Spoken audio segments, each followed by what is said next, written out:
शांति। कौन बनेगा पद्मा पदमपति? सभी बनेंगे पद्मा पदमपति जब जानेंगे ईश्वरीय सत्य ज्ञान के एक एक रत्न को। आज का विषय है, क्या चाहते हुए शरीर को त्याग कर सकते हैं? आप लोग में से कोई चाहते हुए शरीर का त्याग कर सकते हैं?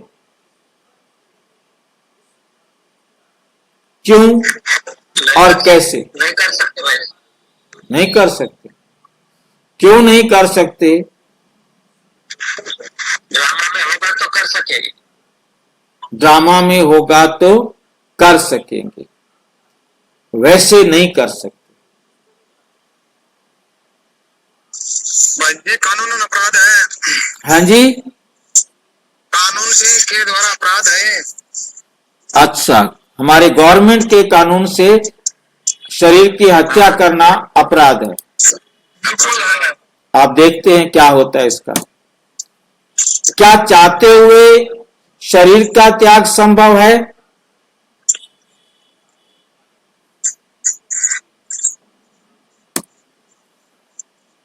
संभव नहीं है। जब तक आत्मा का इस शरीर के साथ,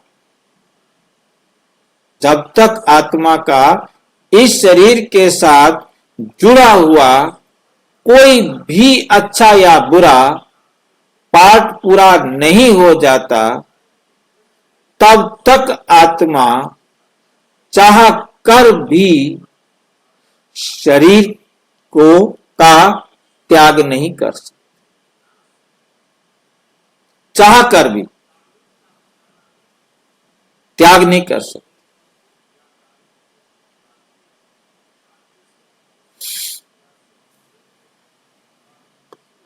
ये विधि परमात्मा द्वारा निर्धारित है, जो कर्म और उसके फल पर आधारित है। ये विधि परमात्मा द्वारा निर्धारित है, जो उसके कर्म और फल पर आधारित है, कि उस आत्मा ने क्या कर्म किया और उसको क्या फल मिल रहा है।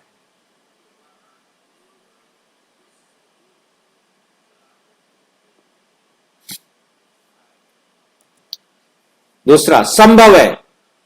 पहला है संभव नहीं है, दूसरा संभव है केवल तब जब आत्मा का इस देह के साथ जुड़ा हुआ पार्ट समाप्त हो चुका हो। सतयुग में आत्मा स्वेच्छा से ही और खुशी के साथ शरीर का त्याग करती है, जो वस्त्र बदलने के समान। ठीक है, कोई डाउट है तो पूछो।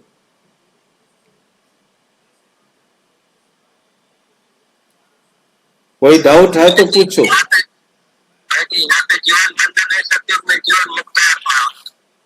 सतयुग में आत्मा जैसे ही उसका शरीर से कार्मिक अकाउंट बराबर होगा, वो शरीर छोड़ देगी। और जब तक कार्मिक अकाउंट बराबर नहीं होता, तब तक चाहे कोई सा भी युग हो, कोई भी आत्मा शरीर को छोड़ नहीं सकती।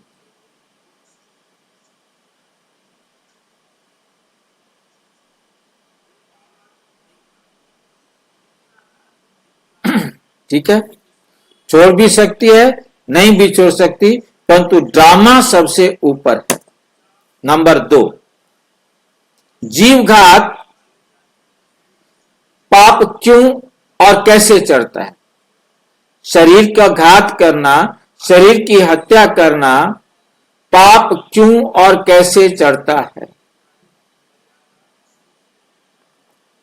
पाप का कारण दुख और परिस्थितियों से हारकर आत्मा देह का त्याग करती है।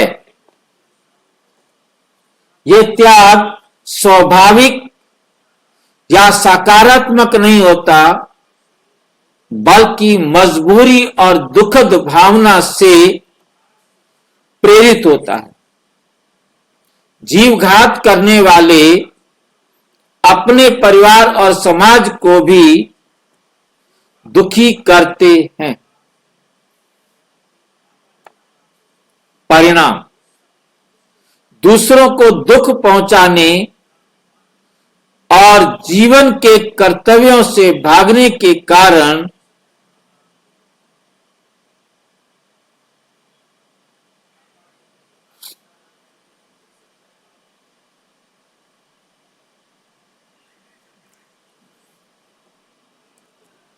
पाप का भार आत्मा पर चढ़ता है।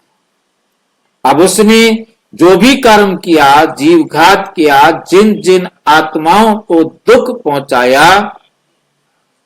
वो भी क्या बनता है? पाप का भार आत्मा पर चढ़ता है।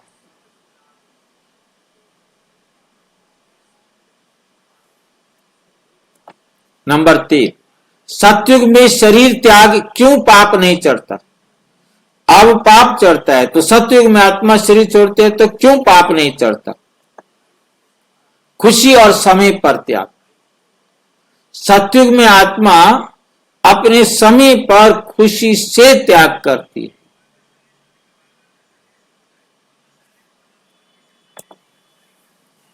ये त्याग स्वाभाविक और सकारात्मक भावना से होता है, जिसे वस्त्र बदलने के समान माना गया है।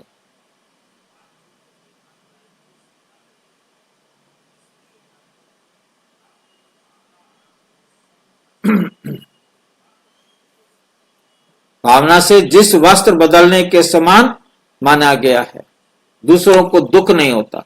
सतयुग में देह त्याग से किसी को भी दुख नहीं पहुंचता।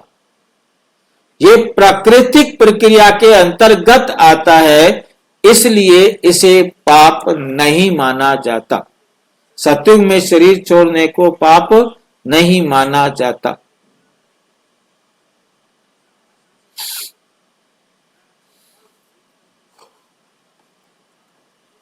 आत्मघात महापाप क्यों? परमात्मा को छोड़ने का पाप। पहला पाप कौन सा है? परमात्मा को छोड़ने का। आत्मा का परमात्मा और आत्मिक ज्ञान को छोड़ देना आत्मघात है। परमात्मा के ज्ञान को छोड़ देना आत्मघात है। समझ में आया? किसी इससे आत्मा अपने कल्याण और आध्यात्मिक उन्नति से वंचित हो जाती है। अपना कल्याण नहीं कर पाती और आध्यात्मिक उन्नति से क्या हो जाती है? वंचित हो जाती है।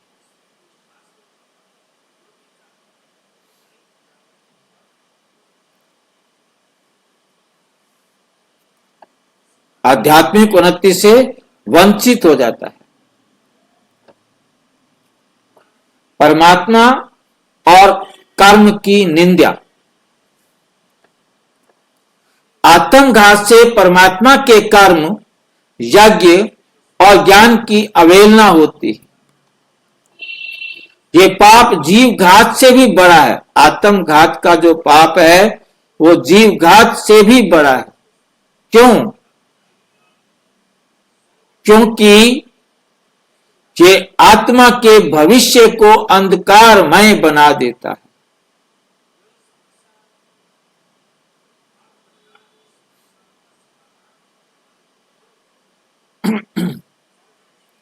क्योंकि आत्मा के भविष्य को अंधकारमय बना देता है। नंबर 5, जीवघात आत्मघात के बीच अंतर। जीवघात शरीर का त्याग, चाहे वो दुख या परिस्थितियों के कारण हो, इस ये पाप है, क्योंकि इससे आत्मा और दूसरों को दुख पहुंचता है। आत्मघात आत्मा का परमात्मा और ज्ञान से अलग हो जाना, ये महापाप है, क्योंकि आत्मा अपने अस्तित्व और भविष्य को क्षति पहुंचाती है। निष्कर्ष है शरीर त्याग का नियम।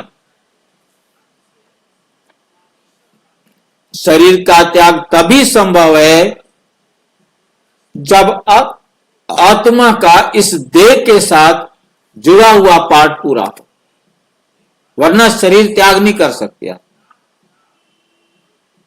हिसाब पूरा होगा तभी वो त्याग करेगी। सतयुग में ये प्रक्रिया स्वाभाविक और सकारात्मक होती है, जबकि जीवघात नकारात्मक और पापपूर्ण होता है।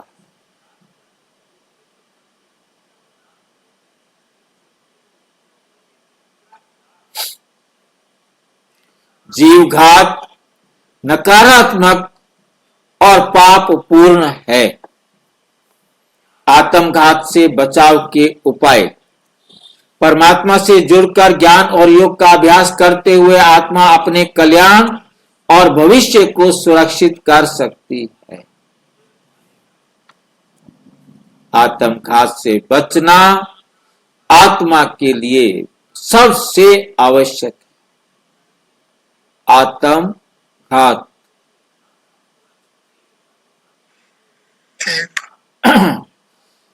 यानी बचना आत्मा के लिए सबसे आवश्यक है। अच्छा, कोई प्रश्न है तो देखो, कोई बात स्पष्ट ना हो तो पूछो। हाँ जी। शरीर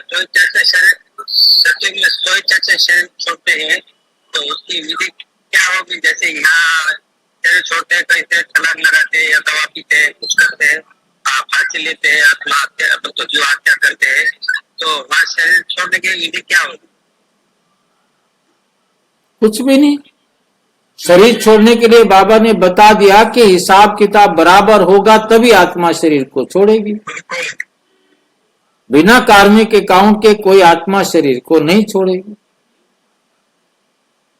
उतना टाइम सिर्फ क्या बोलते हैं, आप अपने आप को तैयार करते रहेंगे।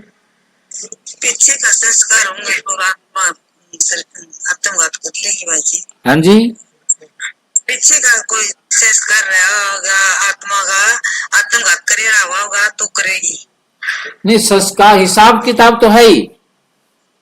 ऐसा आत्मघात देखो, आत्मघात करना माना बाबा की श्रीमत से अपने आप को किनारे करना, क्योंकि एक बाबा ही है जो हम आत्माओं की चढ़ती कला कर सकते हैं, और हमने ही उसको नहीं होने दिया तो हमने उस आत्मा का घात कर दिया। हम उस आत्मा को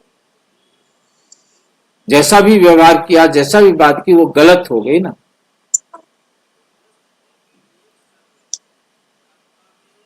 इसलिए बाबा कहते हैं कानून के अंदर अपराध क्यों घोषित करता है? हाँ जी, गवर्नमेंट का नहीं चलेगा, बाबा का ही चलेगा। हाँ बाबा का चले, ड्रामा अलग नहीं हो सकता। गवर्नमेंट का मतलब अपराध क्यों घोषित करती है? मेरा शरीर है, मेरी मर्जी में जब चाहूं मैं जब छोड़ू मैं जब। आप अपनी मर्जी से छोड़ नहीं सकते ना। भाई जी, आप समझो बच गए तो अपराधी घोषित हो गए। अपना शरीर सुन गए तो बात किसको पकड़ेंगे? अपराध पकड़ेंगे। अब वो भी मतलब अब उसमें भी उनको पहले ऐसा बनाया था, अब उसमें ऐसा नहीं है। वो देखते हैं भी ठीक है, बच गया तो ठीक है, नहीं बचता तो भी ठीक है। अब वो कानून जो है ना नहीं लागू होता कि यदि आप आत्मक हत्या करते हैं तो आपको पूछा जाएगा, आपको सजा मिलेगी। अब उसको हटा दिया है, हटा दिया, थोड़ा थोड़ा रह गया, हटा दिया लगभग। ट्राई टू टाइम, इसका मतलब है हाँ, मर्डर करने की, अपने आप को आत्महत्या करने की कोशिश से बच जाए कोई, तो उसके ऊपर वो वैसा नहीं करते हैं। ऐसा हो गया, हाँ, पता नहीं था। नहीं। अच्छा, ओम शांति। और विस्तार से जानने के लिए विश्व में 140 देशों में प्रजापिता ब्रह्मा कुमारी ईश्वरीय विश्वविद्यालय के किसी भी सेवा केंद्र पर संपर्क करें। और यदि कोई प्रश्न है तो 9213106986 पर केवल टेलीग्राम करें। 9650692270 पर केवल व्हाट्सएप करें, फोन नहीं। ओम शांति।